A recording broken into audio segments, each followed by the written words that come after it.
EBD, lição 9. O título da lição é Promessa para Pais e Filhos.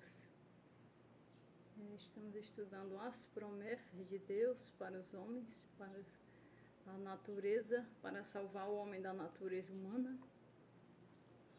A lição é a 9, que vai ser ministrada em 1º de dezembro de 2024, e a revista que está fechando o semestre do ano é As Promessas de Deus. Já estamos na 9ª lição e ela vai tratar das promessas para os pais e para os filhos. Vamos cantar o hino 377 da harpa cristã, que diz assim: de Deus as santas promessas hoje se cumprirão, desde que a Deus sempre peça, crendo de coração. Terra e céus ardendo, os montes estão tremendo, mas na promessa crendo, Deus sempre as vai cumprir. Contando Abrão as estrelas na vastidão do céu, vendo as brilhantes tão belas, creu ainda mais em Deus. Terra e céus ardendo, os montes estão tremendo, mas nas promessas crendo, Deus sempre as vai cumprir. Se tens em ti amargura, só Deus te livrará. Breve a noite escura há de findar pros seus. Terra e céus ardendo, os montes estão tremendo, mas nas promessas crendo, Deus sempre as vai cumprir. Se fores tu perseguido, só Deus te livrará. O Filho de Deus ungido por ti combaterá. Terra e céus ardendo, os montes estão tremendo, mas nas promessas crendo, Deus sempre as vai cumprir. Se os teus te tornam inimigos, querem te abandonar, Cristo, melhor dos amigos, quer ao teu lado estar. Terra e céus ardendo, os montes estão tremendo, mas nas promessas crendo, Deus sempre as vai cumprir. Crê, pois a fé te alivia teu sofrimento e dor. Quem nas promessas confia, no céu dará louvor. Terra e céus ardendo, os montes estão tremendo, mas nas promessas crendo, Deus sempre as vai cumprir. EBD lição 9, o título da lição é As Promessas para os Pais e para os Filhos. Pais e filhos são produções e produções no tempo. Então, o filho procede do pai e o pai já procede de outro pai. Então, o que se tem aí?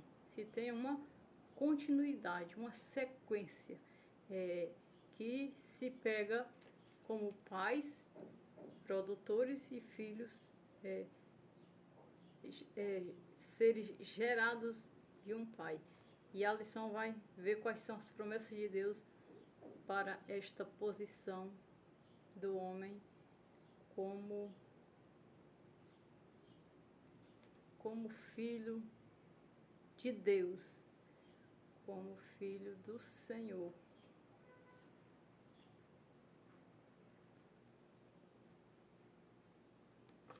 Então, que se vai aprender quais são as promessas de Deus para estes fins, né? O texto diz assim: honra teu pai e a tua mãe, que é o primeiro mandamento com promessa para que te vá bem e viva muito tempo sobre a terra. Aí já mostra no texto áureo, no Efésios 6, 2 e 3, uma dependência. Se eu fui ou saí de algo que me gerou, a minha tendência é copiar de onde eu vim e aperfeiçoar naquilo que eu entrei. Então existem duas condutas nesse caminhar. É você discernir o seu progenitor e aperfeiçoar no tempo que você vai ter. Verdade prática, entre os desafios e responsabilidades, o relacionamento entre pais e filhos deve ser de bênção e proteção. Acima de tudo, há uma aliança, há um elo, um lugar que se habita em uma paternidade. Então, os pais, eles são os primeiros. Então, quando o filho chega, o pai já está. E o filho vai depender de que o pai diga para ele onde ele está, como que é chegar e continuar. Por quê? Ele teve pais que o situaram. Então, o filho, ele é dependente do pai para o situar na vida, na fé e na realidade. Em ele fugir do que o pai lhe apresenta, aí já vai ser uma consequência dele, que naturalmente isso acontece, por conta da natureza. Então, o pai já tem que saber o que é ele, para falar para o filho. E o filho que se adapta, que tem facilidade de aceitar e ser totalmente controlado, ele vive ali no redil, ele vive no regresso ali do pai, constantemente. Então, quando ele tem a agilidade de fazer algo mais, ele avança. Quando ele não aceita, ele recusa. E há diversos sintomas de rejeição ou adaptação. De maneira que esses pais e filhos estão debaixo de uma superioridade divina e precisam saber qual é o conselho de Deus nessa convivência, nessa comunhão.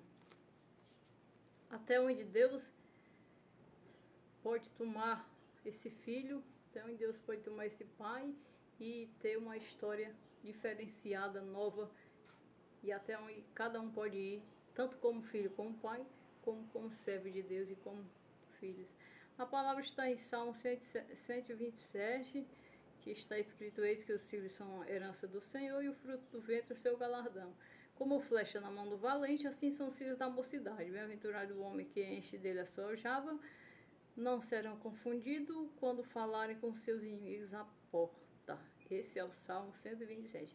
Então ele traz assim um conselho, uma ética, ele traz assim uma declaração do que vem a ser para a palavra e para Deus o filho, que vem a ser o filho e o que vem a ser o jovem na mão do Senhor. E Efésios 6, aí já vem o apóstolo Paulo escrevendo, dizendo: vós filhos, seja obediente aos vossos pais no Senhor, porque isto é justo.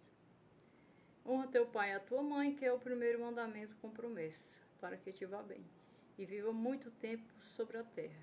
E vós, pais, não provoqueis a ira a vossos filhos, mas criai-vos na doutrina e na ademoestação do Senhor. O pai, ele, para criar um filho no Senhor, ele precisa ter o Senhor. A forma que ele serviu o Senhor, ele vai criar o filho dele. Se ele serviu o Senhor com dedicação, ele vai conduzir o filho com dedicação. Se ele serviu o Senhor com transgressão, ele vai ensinar o filho a transgressão. Então, é um passar de um para o outro. Por que que Deus viu possibilidade de salvar o homem? Por causa da sequenciação, por causa da progenitura, de salvar o homem. Quando ele olha para a obra da criação, ele entristece de ter criado quando Adão cai, que Adão caiu numa mazela muito difícil e extremamente impossível. Foi o momento de todas as impossibilidades se unirem para destruírem o que Deus criou ali naquele lugar, naquela região. E ele viu e se arrependeu. Porque o arrependimento é algo que diz assim que você não deveria ter feito. Então é como se o arrepender da palavra, é como que Deus dissesse para Deus: o Senhor não deveria ter feito aqui uma criação, por causa da 99. Então ele se arrepende. E se arrepender é uma atitude muito chata e muito triste quando a gente erra. É porque quando você arrepende, você admite que erra. Então, quando ele se arrependeu, ele não se arrependeu porque ele errou. Ele se arrependeu porque ele estragou, que é divino. Então, ele fez algo lindo, precioso, nas trevas, que foi o divino. Então, ele colocou uma gota daquilo que ele poderia fazer. Então, quando ele faz isso, ele se retrai. E arrepender não é bom. É bom a gente acertar. Isso está constado na personalidade de Deus. E ele procura um para salvar e salva. E quando ele acende o holocausto para Deus, o Senhor se agrada. Então ele, ao mesmo tempo, ele se restitui. Ele, não, ainda dá. Ele ainda vê possibilidade de acertar com aquilo que tinha feito. Então era como se dissesse que errou, tem que desfazer, como se fosse a visão da destruição. E aí ele vê em Noé a possibilidade de reatar. E reatou. E cheirou suave o holocausto de Noé. Deus, ele é sempre colocado nessa criação que nós estamos em situação como essa, de arrepender e reatar.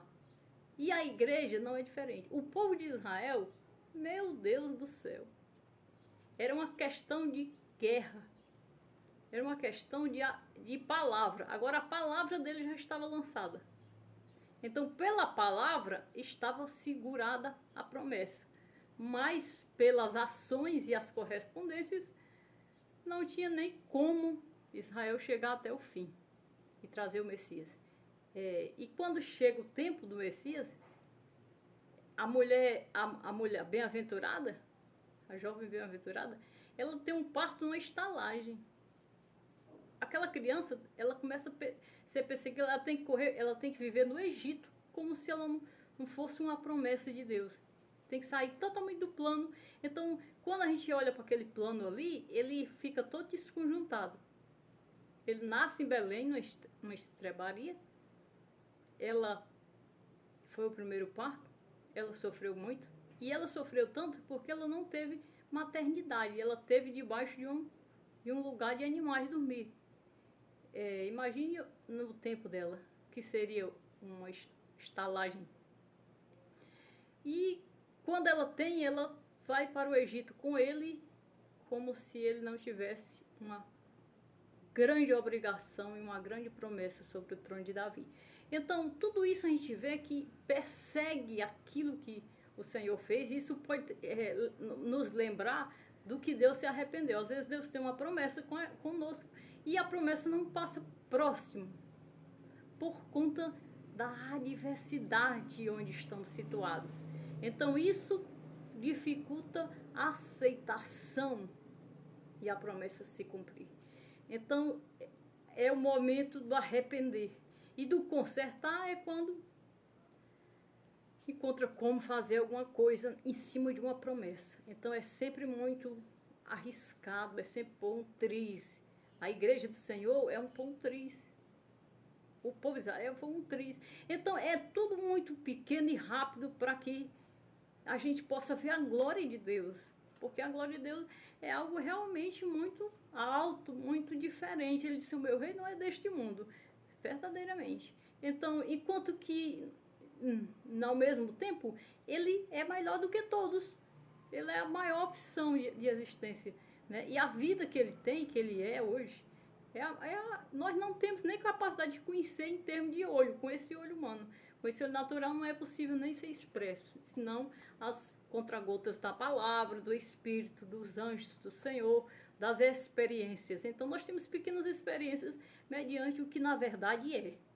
Então é sempre nessa controvérsia que Deus aceita a fumaça do sacrifício de Noé e libera a multiplicação, para que pudesse vir algo mais. Então, isso é a verdade de Deus. É o único caminho da salvação da natureza humana. Então, os pais, eles são concebidos na natureza humana. E o que ele vai passar para o filho? O que ele passar para o filho dele é o que ele vai ver. Porque a criança ela é totalmente gerada pelos pais. E a experiência disso é tanto quem convive com a criança, como quem faz parte da vida dela, no caso um professor, né? O professor que convive com a criança, ele faz parte da vida dela, e ele e os pais. Então os pais, eles que situam as pessoas, os amigos, eles que situam os sentimentos nas crianças. A criança que o pai e os filhos, que o pai for interesseiro, o pai for ambicioso, reflete tudo na criança. A criança vai vendo a mesma coisa. Geralmente, ou ela cresce naquela mesma situação por conta que é o fruto, ou ela, se ela tiver consciência, ela começa a mudar. Eu já vi muitos filhos que diziam, o pai ou a mãe é cheio de defeito. Então, ele já traumatiza o estado do pai e da mãe, porque ele não concorda. E ele começa a perceber que no mundo social, na vida, os defeitos dos pais se tornam notórios, porque ele encontra pessoas que não têm o que o pai e a mãe têm. Então, isso é o que a promessa de Deus vem tratar. Porque se Deus tratar o pai ou a mãe, a criança que vai vir dele vai tender a índole dos pais. E se eles forem bons, filhos de Deus, né? Então eles vão realmente construir filhos tementes. Porque a chamada do filho não depende do pai. Se o filho tiver uma chamada maior do que o pai ele pode ser até um desconcertado, mas aquilo não vai intervir, porque o filho vai na frente e toma conta dos seus próprios passos e executa a chamada. E o pai fica para trás em termos de experiência, né? Então a lição vem tratar essas promessas. Porque quando Deus chamou Abraão, ele chamou Abraão para uma promessa de um filho. Então o que ele tratou com ele foi a promessa daquele filho. Ele não disse, quantos filhos você tiver, se a promessa fosse essa, teria sido assim. Quantos filhos você tiver, eu vou fazer de cada uma nação. Então ele deu só um filho, no improvável, no impossível, e concordou que o filho pudesse. Tomou o filho nas mãos e direcionou. Então essa guerra, quando ele gera Isaac, do impossível, ele sente que vem uma guerra no matrimônio, e veio uma guerra no ventre de Raquel, ventre de Rebeca. Então a posteridade de Isaac foram 2 filhos, e um saiu na frente porque era o escolhido. Então ali tinha uma escolha única. E Jacó Esaú era o primogênito, mas Jacó quem recebeu essa bênção da primogenitura.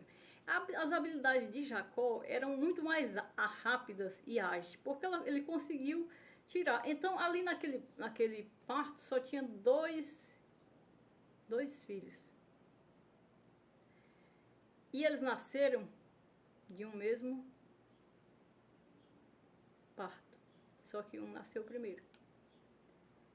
E Jacó não considerou essa situação. Aí não foi nem justo porque eu parto de dois, mas um nasceu primeiro. Então, quando isso acontece, Jacó ganha de Esaú. Quando Jacó ganha de Esaú, Jacó, com agilidade e espiritualidade, recebe a bênção da posteridade de Abraão.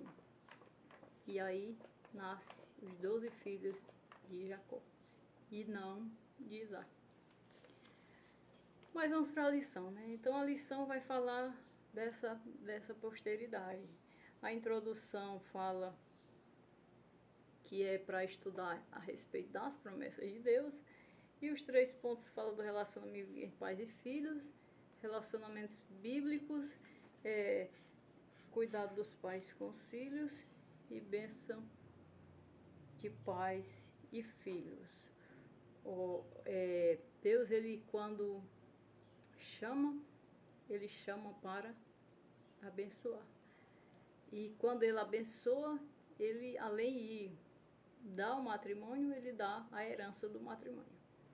Porque o que lhe faz olhar para trás e contar a experiência é a vida as etapas que se graduam na vida. Então o filho é a herança do pai, a herança do Senhor. O que é uma herança? Uma herança é algo que você constrói. Deus, ele nos fez a sua semelhança. E já agora em Cristo Jesus, nós estamos já refeitos, regenerados nele. E somos a semelhança dele na glória. Seremos como ele é na glória. Mas seremos na glória. E a partir de agora, já temos que assumir essa identidade. O pai, ele faz o filho, a sua imagem e semelhança na terra, na natureza. Então, o que é ético isso? É aquele filho realmente ser a herança do pai. Ele traz todas as identidades físicas e genéticas do pai. Ele, ainda que ele nasce de novo, a genética dele é a do pai e a da mãe. Então, ali é uma herança do pai.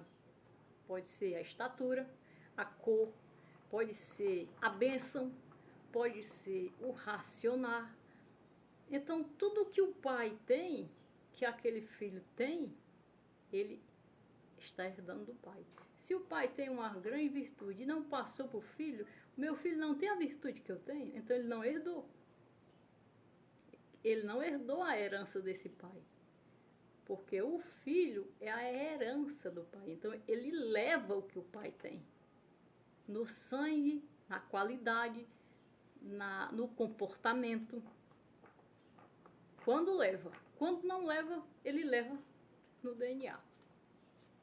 Então existem casos como esse. E a herança é justamente isso. É portar aquilo que o pai tem, que os pais têm. Uns tiram muito da mãe e não tiram quase nada do pai. E outros tiram tudo do pai e não tiram nada da mãe. E tem aqueles que são bem misturados, né? Isso, meus irmãos, acontece na genética. Por que acontece na genética? Para ser a imagem, para ser já o exemplo de que o filho é a herança do pai. Então ele já vem geneticamente produzido na imagem. Então a herança é a identidade. Por que os salvos são outros? ter um pai, um filho pode ter um pai, ter toda a genética do pai, ter toda a genética do pai.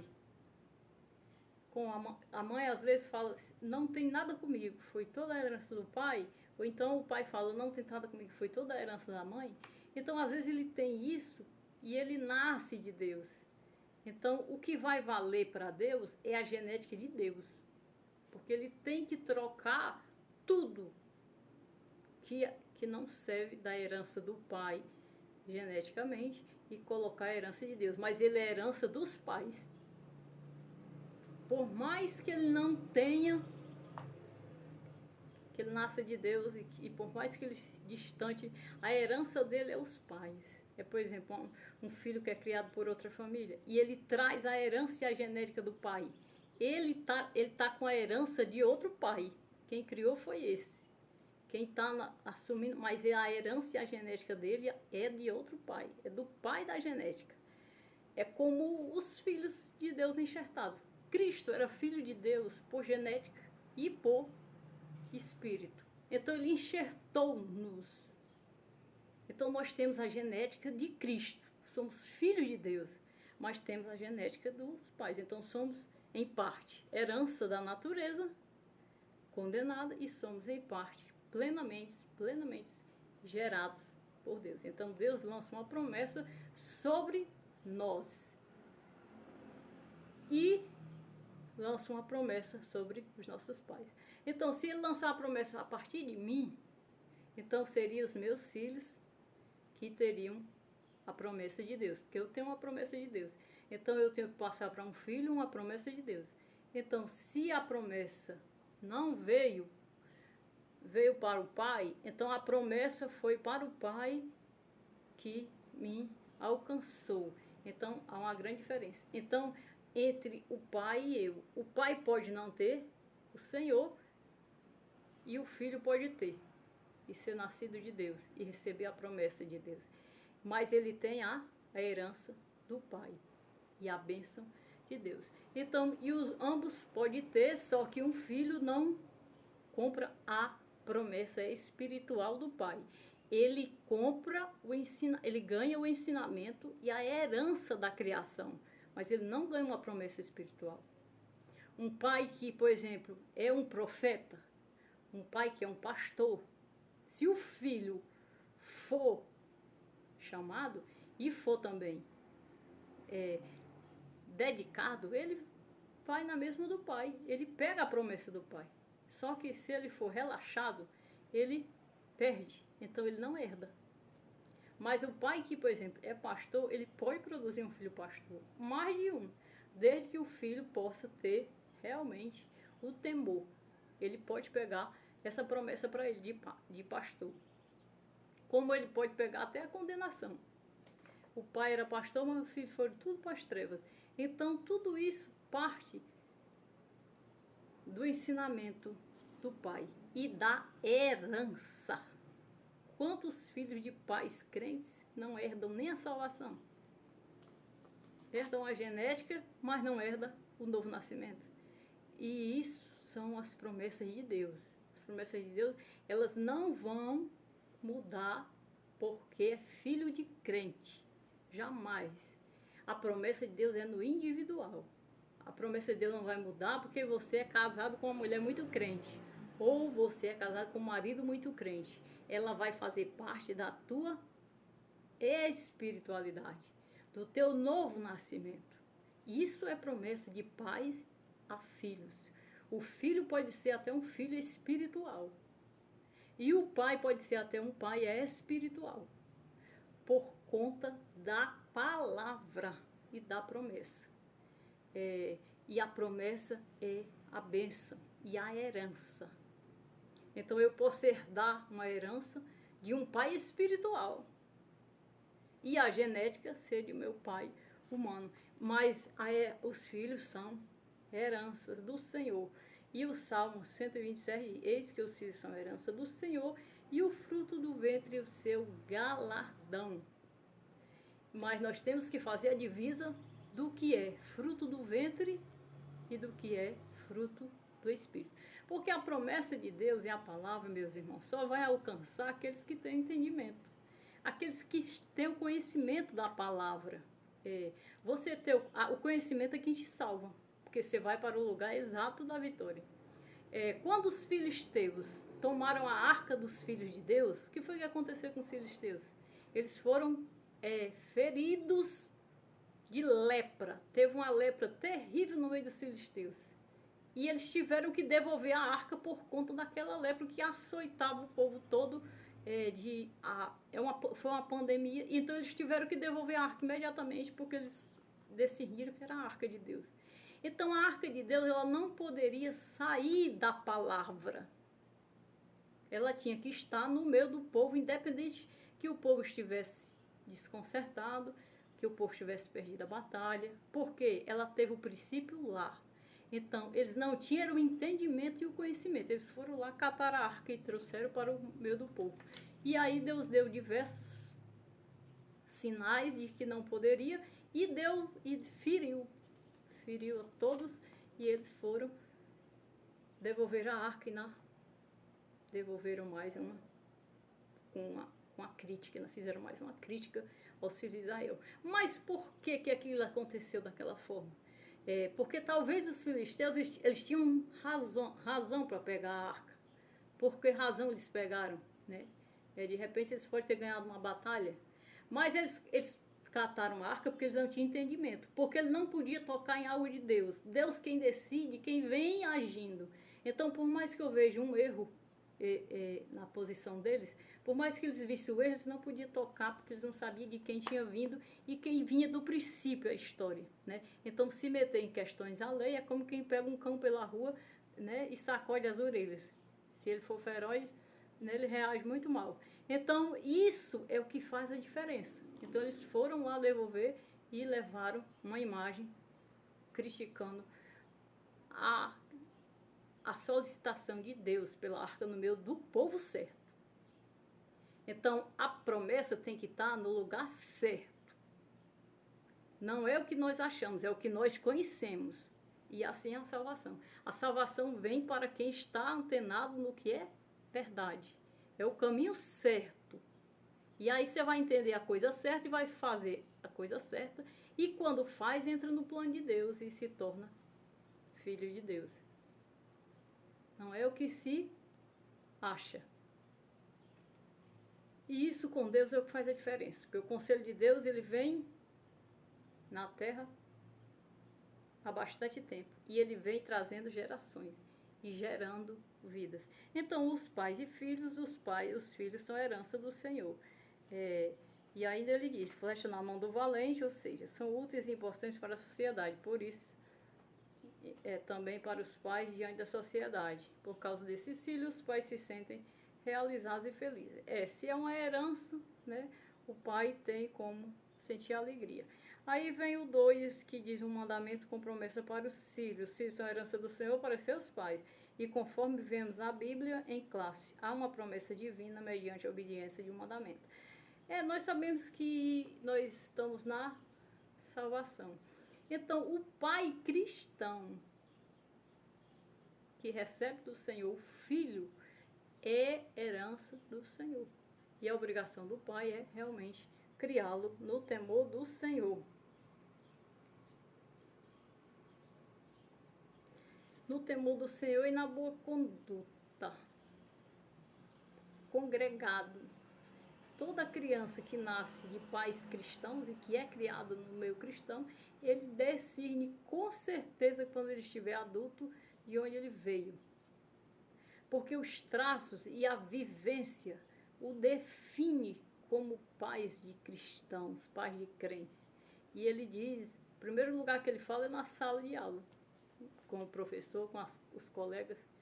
Ele deixa logo evidente que o pai e a mãe é crente e leva ele para a igreja. Mandamentos e bênçãos para os pais. Diz assim, se por um lado os filhos devem honrar os pais, estes não devem procurar a ira dos filhos. E é verdade que não é fácil criar os filhos. Os desafios são muitos e os pais precisam desenvolver a paciência e o cuidado. Contudo, a parceria em amor e a disciplina aplicada com sabedoria promoverão um ambiente em que os pais e filhos crescerão juntos na fé. O filho cristão, ele vai com o pai para a igreja. Então ele começa a tratar já a fé. Ele já nasce consciente. Ele não nasce decidido. Ele nasce consciente. E o pai leva ele para a casa de Deus. E lá ele começa a ouvir as histórias e vai gerando o temor e a fé. E ele faz a sua própria decisão e ingressa, mas já consciente, porque o pai o levou para a casa de Deus, o ensinou, o pai o conversou, o convenceu. Se for um pai que não fale nada de Deus, só crie levando para a igreja, ele também aprende, porque ele está indo para o caminho. E lá ele vai escutar histórias melhores do que aquele convívio dentro de casa de fé. Então tudo contribui. Então ele mesmo se potencializa na fé e na presença do Senhor. Então esse filho é a herança do pai. E a herança de Deus é dar poder a esse filho de conhecer e de compreender.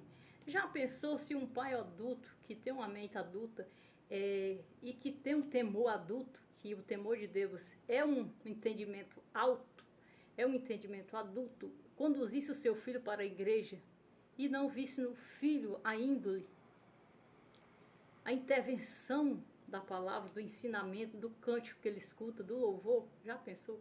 Então ele começava a sentir que o filho não estava correspondendo à igreja. O pai, ele sabe quando o filho não vai para a igreja, não vai ser cristão. Então ele já diz, fulano não vai, meu filho não vai ser crente. Porque o que ele faz e o comportamento que ele faz, ele fica muito mais hábil numa escola com os colegas do mundo do que indo para a igreja. E continuar levando, e aí quando chega aos 18 anos ele sai fora, ou então ele fica. Então quando ele ficar, e quando ele decidir e batizar, dê glória a Deus e agradeça ao Senhor, porque o entendimento da palavra está fazendo parte da vida dele. Então esse filho, como herança do Senhor, não vai dar trabalho aos pais, ele vai somente refletir e dar exemplo para os pais. Porque tem diversas classes de acontecimentos. E nós não estamos preparados somente para ver o filho do crente ir para a igreja e fortalecer até o pai quando o pai não estiver fraco. Geralmente, ninguém escuta testemunho de que o filho salvou o pai. O pai ia desviar e pelo testemunho do filho, que levava para a igreja, ele se despertou. Não, isso é mais difícil. Então, o próprio Deus é quem restitui e sabe por onde fazer. Mas louve a Deus quando o ensinamento agrega, congrega e o faz despertar-se para a glória de Deus. E nunca para o mundo. Porque o mundo mente e embaraça. E a igreja, o temor, é para onde realmente ele tem que ir. Então é daqui para cima, né? Então isso é o caminho para uma herança, para a herança dos pais. Agora, quando Deus tem promessa com a posteridade, aí o processo torna-se cada vez mais intensificado, porque aquela criança vai passar por uma chamada, aquela criança vai virar um adolescente, vai virar um pai de família e vai passar pela chamada do Senhor, por outra personalidade, outro perfil, de que vai estar o pai e a mãe de um lado e o filho e a esposa e a família formada de outro. Então isso também é herança do Senhor, né? Eles se dividem quando ele cresce. Então a herança que Deus lhe deu, você criou para Deus e está entregando, já entregou, já formou até outra família. Então a posteridade é o que conta a história e o que leva o testemunho da verdade de Deus. Se nós estamos hoje aqui como igreja, é por causa da posteridade, da promessa. Aquelas promessas, elas alcançavam as próximas gerações. Os profetas, a lei, o mandamento. Todas elas profetizava para a posteridade, né? E Joel, ele disse, os teus filhos profetizarão.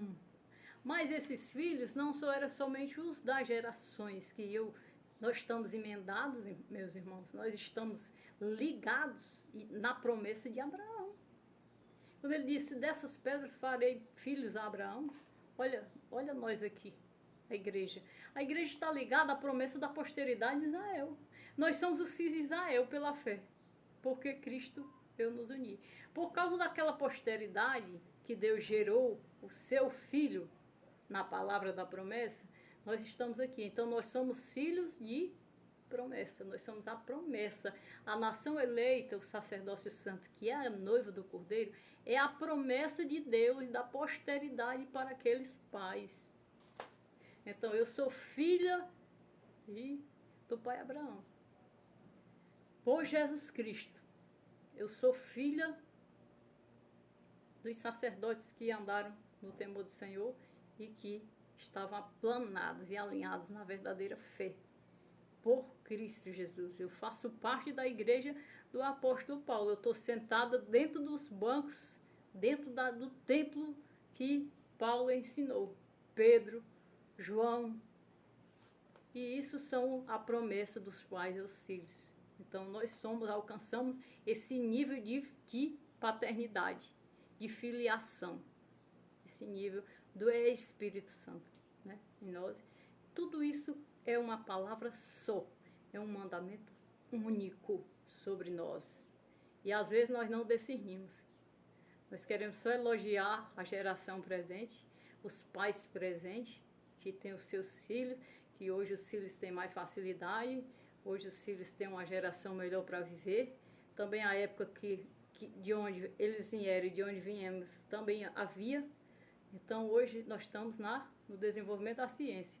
Na época da chegada da escola, da chegada do ensino, também eles estavam em situações avantajadas, onde os pais se orgulhavam dos filhos. E essa época que nós estamos vivendo hoje, ela não é única. Então ela já vem sendo produzida, ela já vem sendo concebida. De onde o homem saiu era triste, impossível ele se levantar e ter alguma coisa para hoje poder glorificar e viver. Mas Cristo realizou a grande libertação dos tempos e das horas e dos acontecimentos da mente do homem. E escalou, abriu o livro das escalas, porque aquele livro foi aberto por Cristo Jesus. Se Cristo Jesus não há, o livro tinha continuado fechado e esse tempo nós não tínhamos alcançado.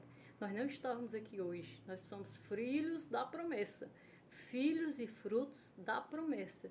Então esse tempo aqui foi gerado e concebido socialmente, mundialmente, pela promessa que Deus deu.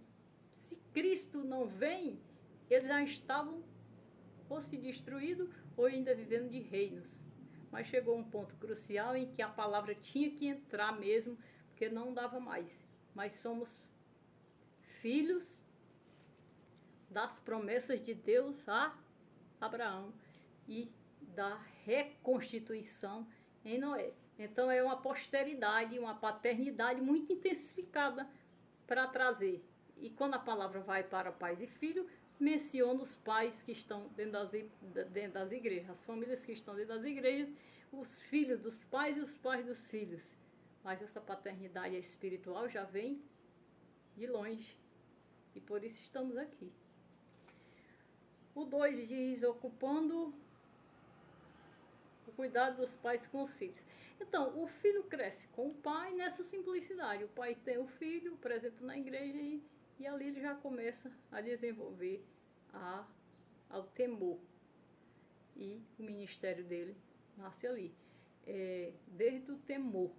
Temor é o maior ministério. Por isso que os filhos dos cristãos, eles estão com maior privilégio, porque ele já nasce dentro do temor. Então o temor é o maior privilégio, de entender a maior paternidade e a descendência que estamos ocupando na terra, né?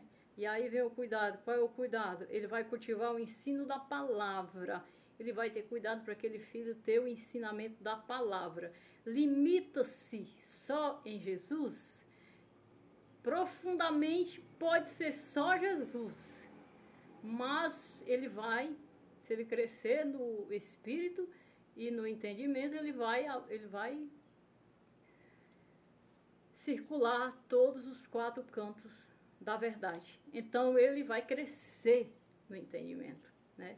Então o cultivar a palavra é mostrar para aquele filho a realidade da palavra, a realidade do evangelho. A palavra que nós temos hoje nos concebeu, mas ela saiu de uma escassez e de uma dureza e de uma rigidez muito dura, né? Então o Calvário de Cristo nos declara que não foi fácil Deus nos trazer a palavra e cumprir a promessa. Então esses filhos, eles têm que ter essa consciência eternamente.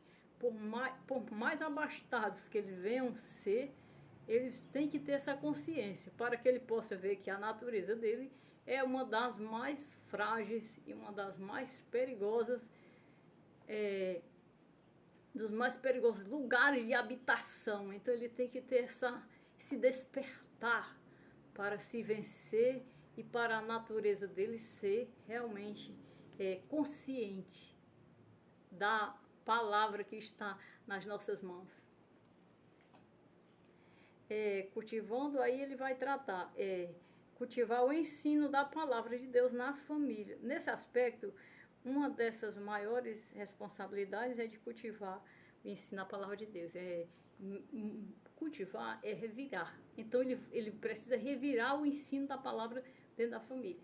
Porque a criança, quando ela nasce, ela é primeiro um bebê, e aí você vai cuidar até ela andar.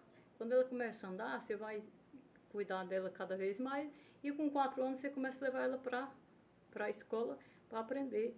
E quando ela começa a aprender e a ler e ter intenção, aí você começa a revirar a terrinha dela, a terra da palavra. Aí você começa, e quando ela estiver com adolescente e jovem, e aí até lá você começa a mexer na verdade e a ensinar a palavra, para que esse filho se torne um adulto. Isso aconteceu conosco. Quando nós nascemos na fé, a palavra veio doce. A palavra veio por um objetivo. O Senhor, o amor, veio por um objetivo, por uma pretensão, por uma necessidade, por um desespero, por uma morte. Então, mas quando chega nos braços de Deus, Deus dá todo o apoio para a sua fé. Depois ele molda ela toda. Então ele vai cultivando esse ensinamento, e é isso que tem que acontecer com os pais e com os filhos, para que a posteridade esteja na palavra. Porque se a sua posteridade não estiver dentro da promessa de Deus que te salvou, vai vir outra posteridade e ocupar o lugar, porque a promessa se cumpre, né? Então quando Ezequiel, quando ele profetizava naquele vale ali, ele tinha consciência de que a posteridade que ia alcançar a glória do segundo templo não era aquela que estava ali.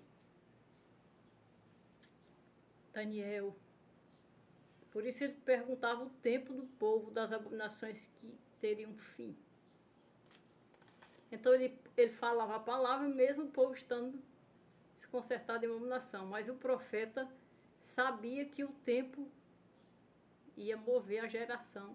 E quando foi o retorno para o povo do cativeiro, foi os que estavam selecionados e alistados para o retorno.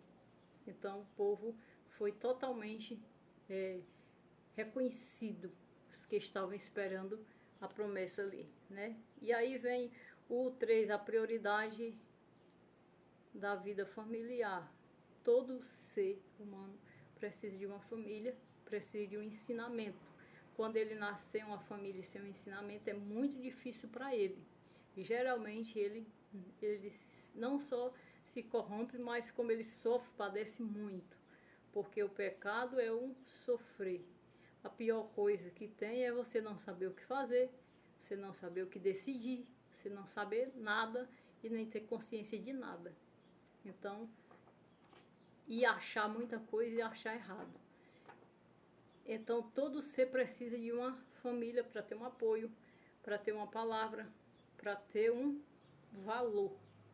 Quando isso não acontece, a verdade pode salvar.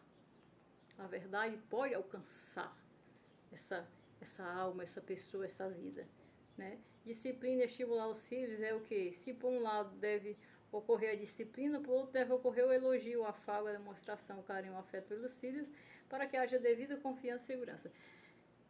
Geralmente a criança criada com amor, com carinho, ela tende a ter um sucesso maior, porque a rejeitada, a espancada, a de vida difícil é mais retraída.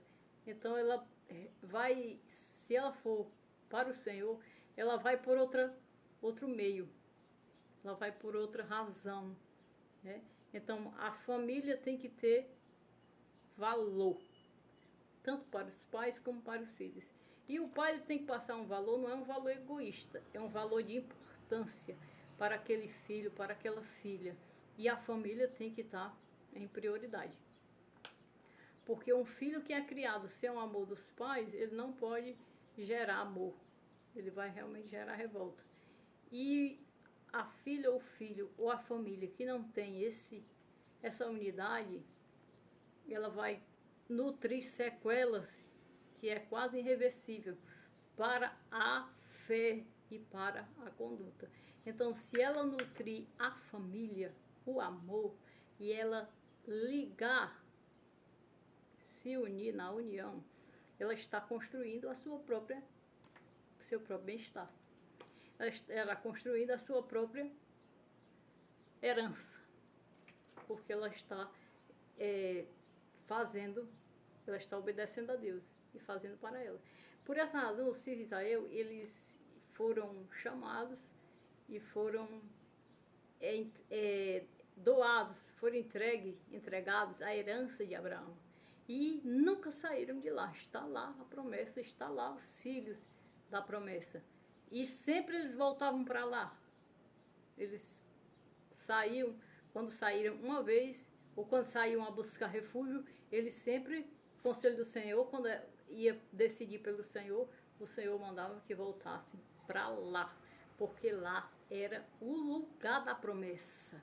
Então, por aí dá para ver como Deus situa a família, como Deus une e situa o pai e os filhos, né? Até a terra, quando destruiu Roma, quando destrói Jerusalém, o que aconteceu no futuro? O que nós temos hoje? A reconstrução da cidade. Então chegou um tempo que foi necessário os homens reconstruírem o lugar da promessa. E é um lugar sagrado que não pode ser tocado. Então esse é o primeiro exemplo do Pai. Ele chamou e deu toda a região e os fez herdar até o dia de hoje. Por mais que destruam, como foi destruído por Nabucodonosor e depois foi destruída por Roma, eles sempre voltam lá e reedificam, porque ali está o Senhor, ali está a promessa de Deus. E assim é os pais e os filhos. Aquele exemplo é para o mundo inteiro, para todas as famílias, é para todas as igrejas, é para todos os cristãos, né? Que a família é uma unidade, que ela tem que reconhecer o seu valor. E os pais criaram os filhos com amor, falando do valor que ele tem, mostrando a paternidade que ele é daquele filho, a herança que ele tem dele e a herança que ele não tem. E isso é ensinado para que Deus alcance nesse filho a obediência devida da salvação. Porque quando o pai entrega um filho para Deus, ele deve se orgulhar e deve adorar e agradecer a Deus. Agora, quando ele entrega para o mundo ou para o inferno, meus irmãos, eu acho que deve ser a parte mais triste para um pai. Mas quando Cristo o chama, o absolve e o faz o que quer, é mais gratificante. O ponto 3 de bênçãos, pais e filhos, né? Que bênçãos são essas? Bênção para a posteridade. Em Joel, vossos filhos e vossas filhas profetizarão. Em Atos dos Apóstolos, o apóstolo Pedro diz que a promessa diz respeito a vós, a vossos filhos e todos os que estão longe, tanto quanto Deus, o nosso Senhor, chamar.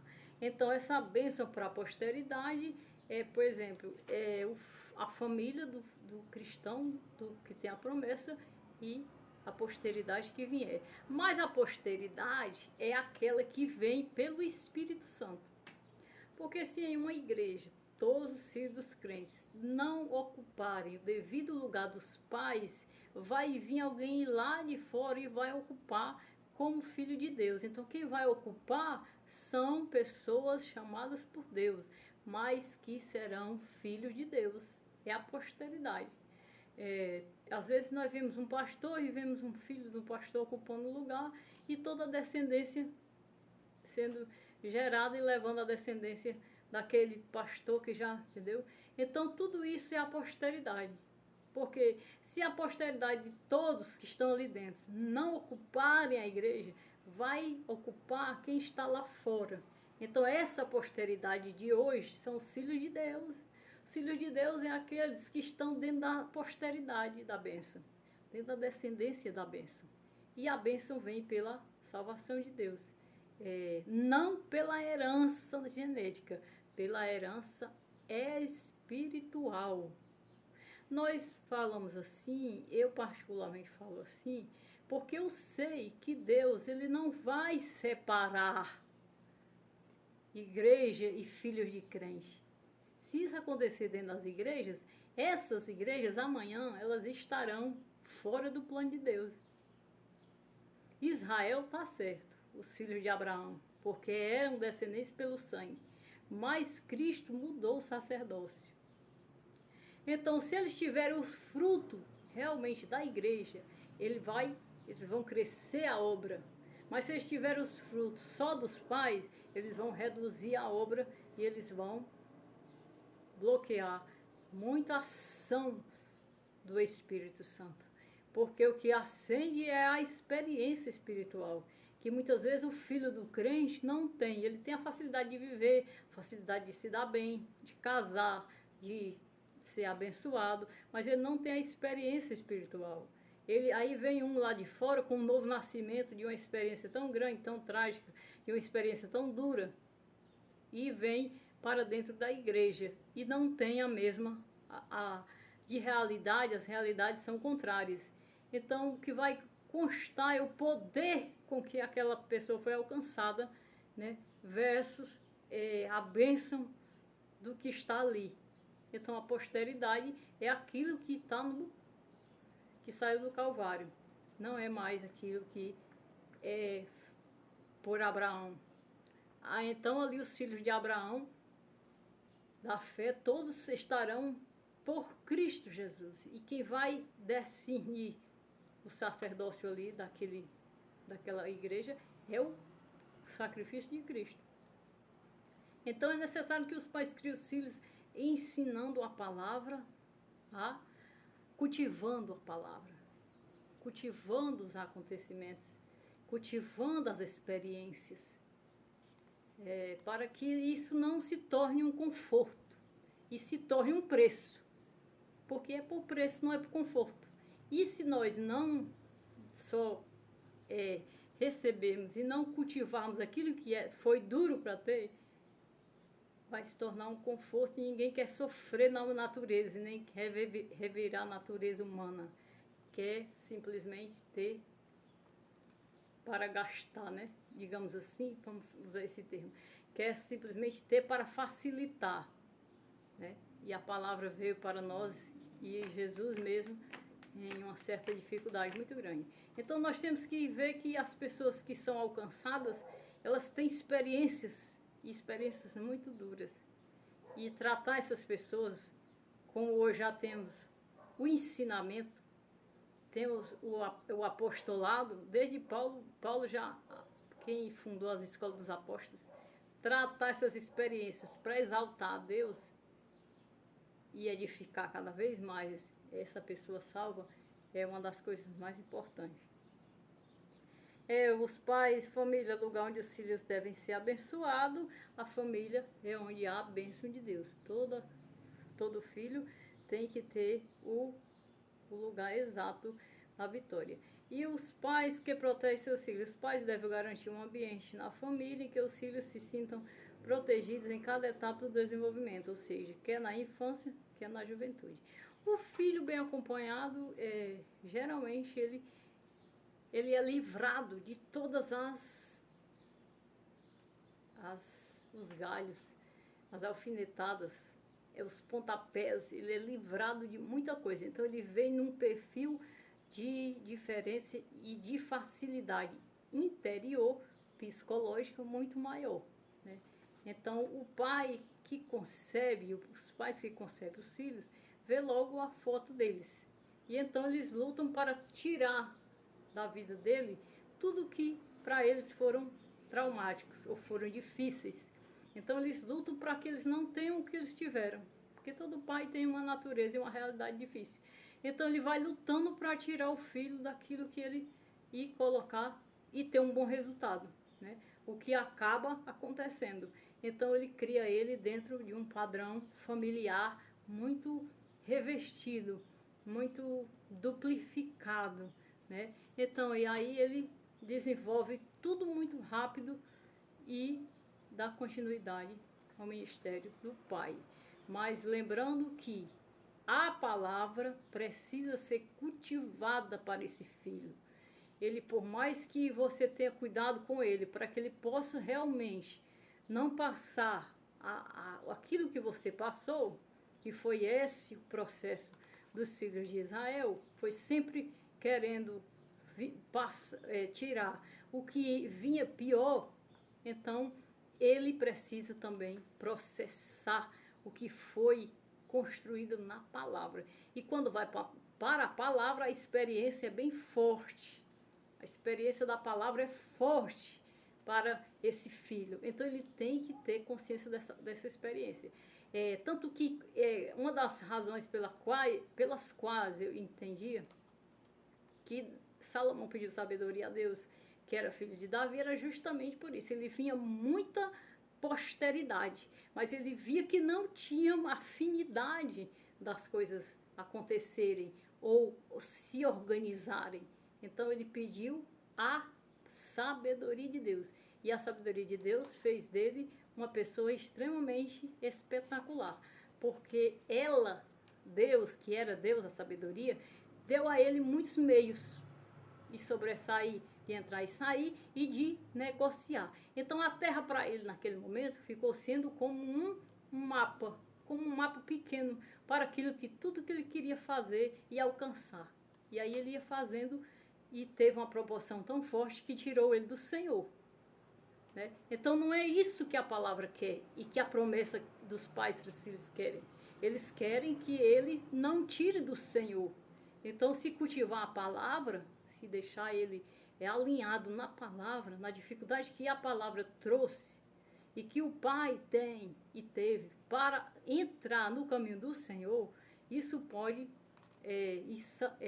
trazer ele livre da dura realidade, mas consciente de que não é fácil,